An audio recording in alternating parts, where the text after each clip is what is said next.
आज हम लोग मोल कॉन्सेप्ट से कुछ न्यूमेरिकल्स को स्टडी करना चाहते हैं।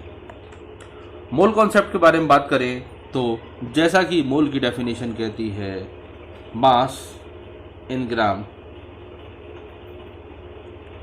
अपॉन मॉलिक्यूलर वेट किसी भी कंपाउंड का। ये अगर देखा जाए तो ये एक सिंपल सा फॉर्मूला है जिससे हम लोग मोल कैलकुलेट कर सकते हैं।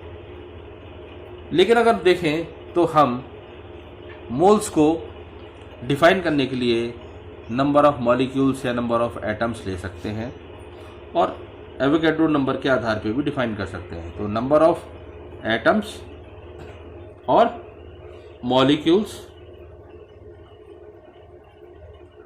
Upon Avogadro's number.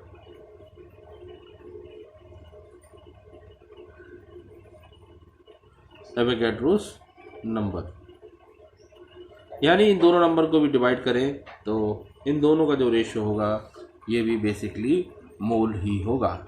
यानी मोल का एक फॉर्मूला ये है, अगर मोल्स की मात्रा ग्राम में दी हुई हो, अगर उनकी मात्रा एटम्स या मॉलिक्यूल्स के फॉर्म में दी गई हो तो हम एवोगैड्रो नंबर से डिवाइड करके मोल पता कर लेते हैं।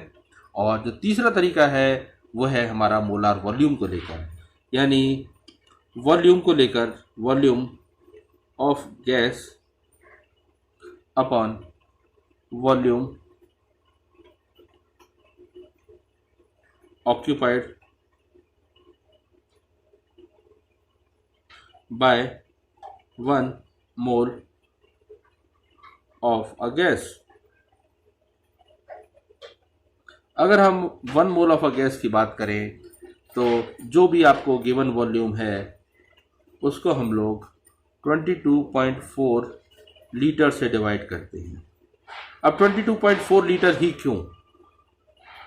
तो जब मोल कॉन्सेप्ट की स्टडी की गई तो ये पता किया गया कि 1 मोल किसी भी गैस का जो है हमेशा STP पर 22.4 लीटर्स वॉल्यूम ऑक्यूपाई करता है।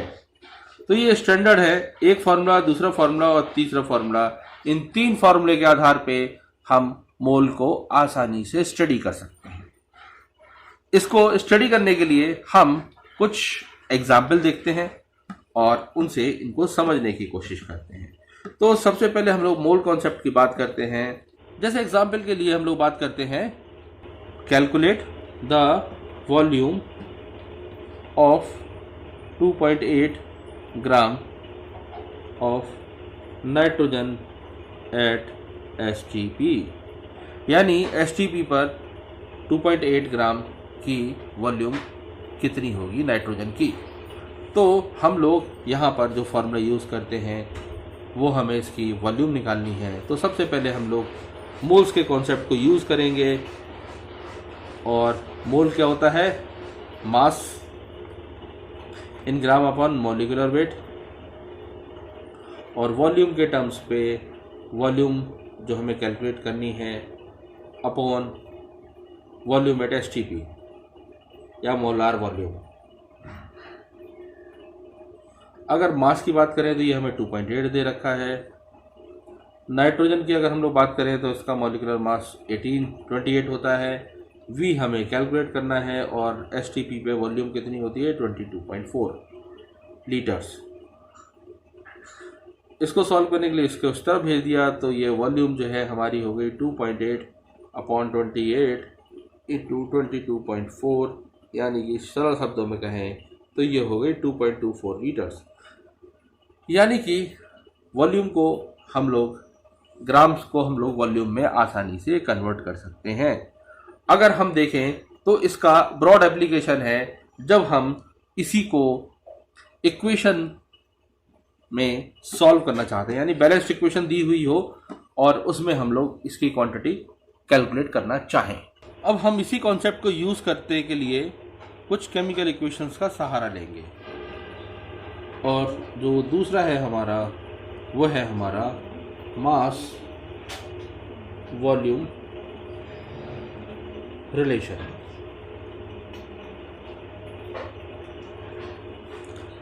इस पर बेस्ड हम एक छोटा सा क्वेश्चन लेते हैं कि जब हम लोगों ने CaCO3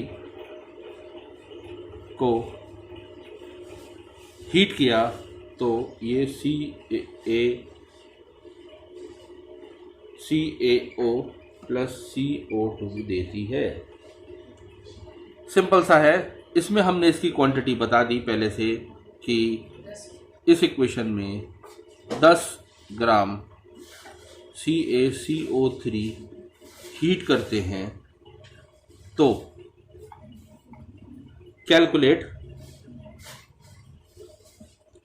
द मास, पहला है मास और दूसरा है वॉल्यूम ऑफ CO2।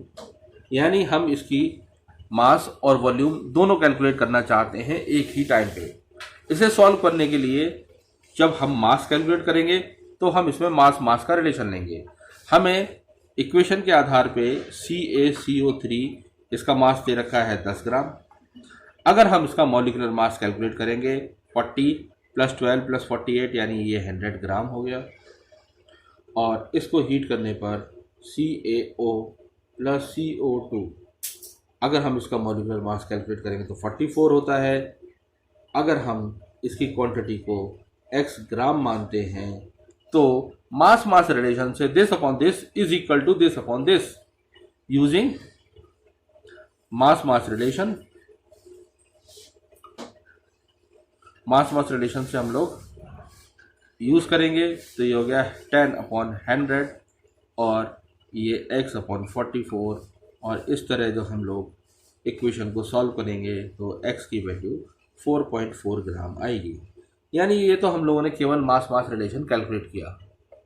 लेकिन अगर अभी हम लोग यहाँ पर इसकी वॉल्यूम निकालना चाहते हैं तो वॉल्यूम के लिए भी माना हमने इसकी वॉल्यूम की क्वांटिटी यहाँ पर y लीटर है तो उस स्थिति में ये 1 मोल दिख रही है। यहाँ पर 1 माना जाएगा कि 1 मोल है तो 1 मोल के हिसाब से इसकी वॉल्यूम कितनी होनी चाहिए 22.4 लीटर।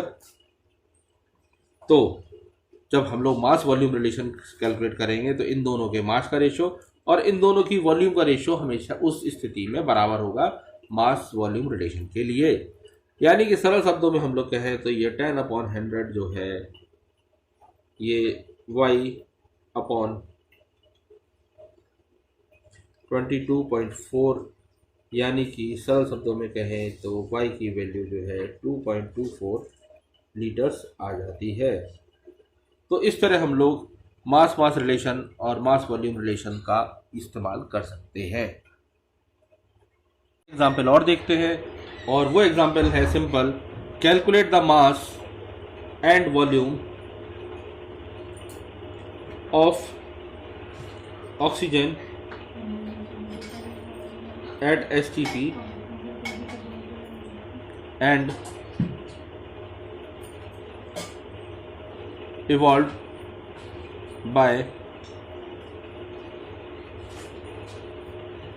electrolysis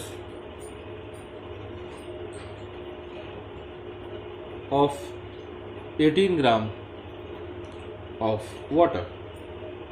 तो सबसे पहले हम लोग क्या करेंगे, हम इसकी एक इक्वेशन लिखते हैं। वाटर यानी H2O। H2O का जब हम लोग इलेक्ट्रोलिसिस करेंगे तो ये H2 + O2 देगा। अब हम इस इक्वेशन को बैलेंस कर देते हैं। हमें यहाँ पर कैलकुलेट करना है ऑक्सीजन की मात्रा। तो हम लोग सबसे पहले मास कैलकुलेट करना है। तो मास कैलकुलेट करने के लिए हम लोग मास को x मानते हैं। Let the mass be x।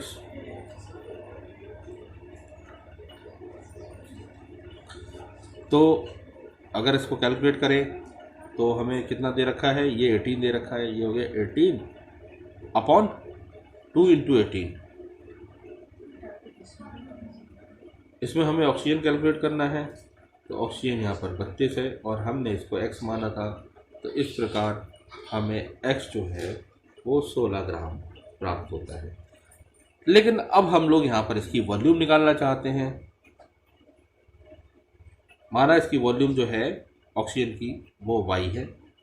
तो ये हो गया 18 अब यूजिंग मास वॉल्यूम रिलेशन,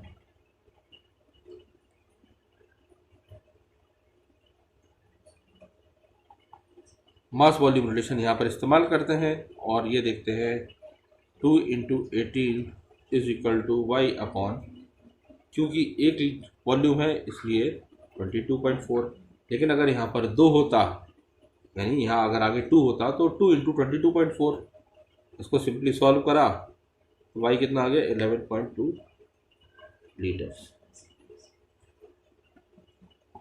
तो ये क्वेश्चन बहुत सरल है, सिर्फ आपको सिंपली क्या करना है, इन दोनों का रेशो, इन दोनों का रेशो, इन दोनों का रेशो जो हमसे पूछा गया है, एक गिवन पैरामीटर होगा, एक अननोन पैरामीटर होगा। गिवन पैरामीटर का रेशो और अननोन पैरामीटर का रेशो, दोनों का रेशो हमेशा सेम रहेगा, तो मुझे लगता है कि आपको काफ़ी सरल लगेगा। ओके, अब मैं इसके अगले स्टेप में अगली नई चीज़ें बताता हूँ।